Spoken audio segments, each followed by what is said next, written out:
Sanibonani, Dumelang, Apsheni, hello. Welcome to the Football Administration Network, where we talk all things the Soweto Giants, Kaizer Chiefs, Orlando Pirates. Just a disclaimer, I am a lifelong Kaizer Chiefs supporter, but on this particular channel, we don't only focus on Kaizer Chiefs, but we also focus on Orlando Pirates because they are the foundation of our PSL league. Yesterday, we saw Orlando Pirates take on Mamelodi Sundowns in the MTN 8 semi-final, first leg. It was played at the Orlando Stadium, Bati Escudini. And the match ended by, it was a draw, courtesy of a goal from Teboho Mokoena from Mamelodi Sundowns, and also a goal from Sebelebele from Orlando Pirates. I hope I pronounced his name correctly. Yeah, like I said, that in this channel we like to take a bit of a deep dive in terms of some of the strategic implications. You know, we just take a bird's eye view of the match, right? You know, the subject of the of this video obviously is, I hope both coaches learned their lessons. And maybe before we get into that, let's quickly sum up what happened in the game. So the first thing that stands out, let's start with Orlando Pirates. The first thing that stands out with Orlando Pirates is the formation, right? The formation, yes, very important. The formation and the starting 11, right? Now, in terms of the starting 11, we saw some of the more, what you would call tried and tested players coming back into the lineup. This is in the form of, we saw Mahopa making his way back to the starting 11. We saw Mbata making his comeback, and we saw Dino van Rooyen coming back into the starting 11. So what Orlando Pirates did differently now, you know, many of us that know football, some may argue that this was a starting 11, Coach Ayenzelwe Sona. And my counter argument is that what if the other starting 11s were were the ones that the coach was influenced, and maybe this is the one that the coach wanted? We just never know, right? Anyway, before I digress, so from a tactical point of view, the thing that was different about this game with Orlando Pirates is Orlando Pirates plays the traditional 4-3-3. In the first two games, we saw them playing one holding midfielder. Typically, that would be Nduli. And then they would play a double number 10, double pivot number 10. That would be Masangai and Mbule. And then obviously they will have the front three, right? But I think because it seems to me the Orlando Pirates coach went into this game not wanting to lose. So he opted to rather have a double pivot holding midfielder. So he decided, instead of playing with two number 10s, let me play with two number 6. So that is why you saw Nduli and you saw Talent Mbata. So just to provide a bit of stability in the midfield. And also what is very important is that with that in mind, you could see that he expected Mamelodi Sundowns that was going to try to play the ball, and he wanted to make sure that he stops Mamelodi Sundowns with whatever that he's got. And I think that pretty much worked pretty well, because I think having that two holding midfielders brought a bit of stability in the game. They were able to fight the battle with Mamelodi Sundowns midfielders. But what we saw in the first half, Orlando Pirates were uncharacteristically playing a low block, and and it was a bit, for me, a lot of people were a bit surprised, but for me, I was a bit, I understood why. Because I think with having lost the two games in a row in the two opening league matches, the Orlando Pirates coach wanted to take the safe route. And that is why he did that specifically. And they were pretty much having every man behind the ball. And that's pretty much what they did in the first half. The other thing that for me was a bit of a problem, I think Orlando Pirates does need a left back, because for me, number one, Otto is not a left back, and I can't emphasize this enough. Dion Otto is not a left back. That guy overlaps too much, and in that game, he was caught on so many occasions, because he's always late, and he was opening spaces where I felt really Mamelodi Sundowns could have really done better, because in most cases, Reynas was left alone on that Orlando Pirates left back. There was space behind Otto, and there were probably two instances where Reynas literally was alone. And I think they should have capitalized on that. But yeah, that's pretty much one of the issues. I think someone like a Van Rooyen, you could see that there's a bit of match fitness. Wasn't really his best game. Talente, he tried. That's another match fitness problem. I think for me, for Orlando Pirates, the man of the match was definitely, Mahopa,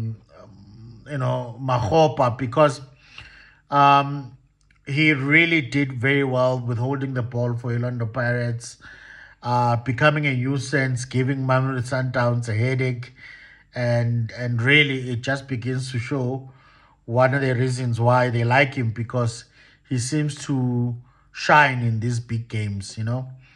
So I think from that perspective, um, really, I think he's still struggling, that boy. I think for me, what I think needs to happen is that Orlando Pirates, they probably need to they need to sit this boy down, invite the parents, invite the agent, invite the coach, and sit in a round table, and talk to the parents, that parents, this young man is going to need your support, especially to the father. You need to stop talking to the media, to the agent, and to Rele, to assure them that, look, guys, if an offer comes and we agree on the numbers, we will let the player go. We will not hold him back. We will not stall the process. We commit ourselves to making sure that if there's an offer that makes sense, that works out for everyone, we will allow him to go. And then potentially maybe have the technical team say that, look, we probably gonna give you the next 3 games or so, just for you to relax. Maybe one or two of those games, you probably might not even make it to the first 18. But understand that we are not fighting with you. We're just giving you time to recover psychologically. And then after those 3 games, we'll gradually reintegrate you with the team, assuming that there's not any offer that come through. If the club can have that conversation with this boy, I think he will begin to slowly but surely come back, because I think where he is now, he's really stressed. Uguti, here's a guy that, I'm the guy that everyone was talking about, raving about, but Lomjita got a very lucrative move before me. Now, it's easy and it's human for him to be frustrated by that. So he did not have a good game at all. In fact, really, at this point, in all fairness, Apollos should be the one that is starting, and that is pretty much that. If we come to Orlando Pirates, to Mamelodi Sundowns, I think on their side it was more of they had the bulk of their ball possession in the first half.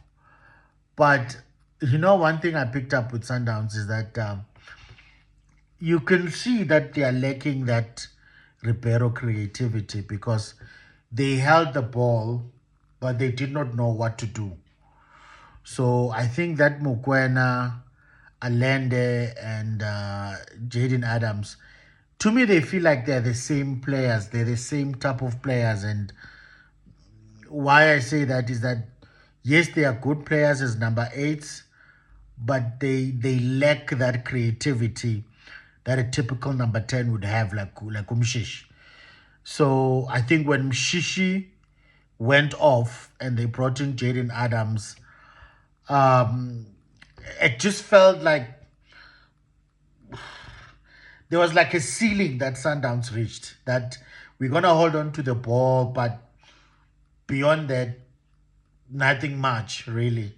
We're just going to hold the ball and really there's no account for it. And in the second half, okay, first half they got the goal. In the second half, then the Mamelodi Sundowns coach did what I always suspect that he always does. He then panicked for some odd reason and decided that, you know what, I'm not getting much from this game. Orlando Pirates, they're coming heavy on me. Let me just consolidate this 1-0 lead. And for a team of Mamelodi Sundowns caliber, you do not think like that as a club like Mamelodi Sundowns. There should never be a situation where you are like, let me consolidate simply because I'm feeling the heat from the opponent. You must always be on the front foot. So when he started making changes, you adding our opas and you are now effectively saying I am trying to defend this lead, and pretty much he destroyed himself, because with doing those things he practically invited Orlando Pirates to come at him. So I think he just needs to be very careful of this thing. Yeah, okay, you panic in most cases, and it's something that is something that he needs to be very careful of. So it was a game of two halves. There were moments, and yeah, it was very technical. You could see that we have the two best teams in the league playing. To finally come to what I wanted to say is, I hope both coaches learned their lessons. The Orlando Pirates coach, unfortunately, it's gonna sound like it's a cliche, but if you come into a team that is already successful, it is the smart and wisest thing to do is do not come and effect changes on day one. You saw that Orlando Pirates today, because yesterday rather, he played a significant portion of the players that were playing last season. There was a lot more stability in the team. There was a lot more coordination. Yes, there are some new players there and there, but he came emphasizing and playing the tried and tested players, and that thing worked for him. So I think the typical lesson that everybody's telling him is, do not fix what is not broken. And it's as simple as that. That is the lesson. If he doesn't learn that from that match, if the light bulb doesn't come to him to say, hey, avoid situations where you make massive unnecessary changes. Play the existing team that has been very successful and contributing to the success of Orlando Pirates, and then gradually make whatever change that you want to make. You do not have to do things on day one. And I hope you learned that. Cardoso, for me, the lesson is, brah, you are coaching probably the second best team in Africa.